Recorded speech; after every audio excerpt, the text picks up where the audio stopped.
Saudara, warga menggeruduk dan merusak salah satu rumah di Sukabumi, Jawa Barat yang dijadikan sebagai tempat beribadah. Gubernur Jawa Barat Deddy Mulyadi pun merespons dengan memberi bantuan uang kepada pemilik yang rumahnya dirusak warga.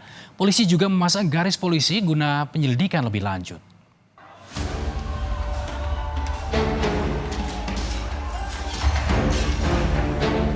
Inilah aksi warga Desa Tangkil, Cidahu, Sukabumi, Jawa Barat saat menggerebek dan merusak rumah singgah milik warga yang diduga menjadi tempat ibadah umat Kristiani. Warga tak terima karena rumah tersebut diketahui tak memiliki izin sebagai rumah ibadah. Untuk meredam situasi, polisi pun datang ke lokasi dan memasang garis polisi. Pasca penggerebekan dan perusakan rumah, Deddy Mulyadi datang dan melihat langsung kondisi rumah tersebut. Deddy menyerahkan kasus ini pada kepolisian jika memang perlu diproses secara hukum. Dalam kesempatan itu, Deddy memberikan bantuan uang tunai senilai 100 juta rupiah kepada pemilik rumah yang mengalami kerugian akibat rumahnya dirusak warga. Deddy pun berpesan agar warga tetap hidup rukun dan saling berdampingan tanpa memandang ras dan agama. Ya, hukum biarkan bekerja secara objektif berdasarkan kaidah alat bukti. Saya tidak akan mengintervensi.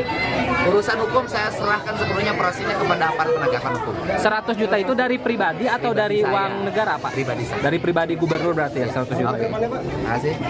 Nggak boleh terjadi peristiwa seperti ini. Semua orang harus hidup rukun, saling menghargai, saling menghormati. Menghormati perbedaan, menghormati keyakinan.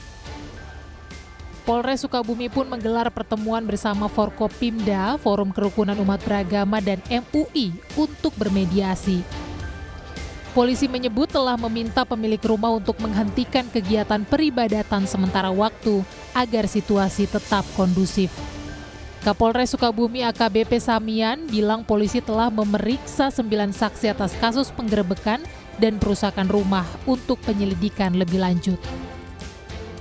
Saat ini sudah 9 orang saksi dan ambil keterangan dan proses hukum tentunya sebagai akuntabilitas adanya laporan penyidik menindaklanjuti dengan profesional dan profesional.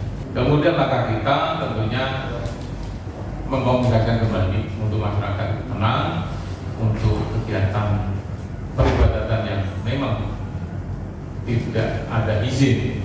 Saat itu memang tidak ada izin karena tempat itu tempat ibadah bukan sebelah atau rumah tinggal untuk dihentikan sementara waktu supaya situasi kondusif.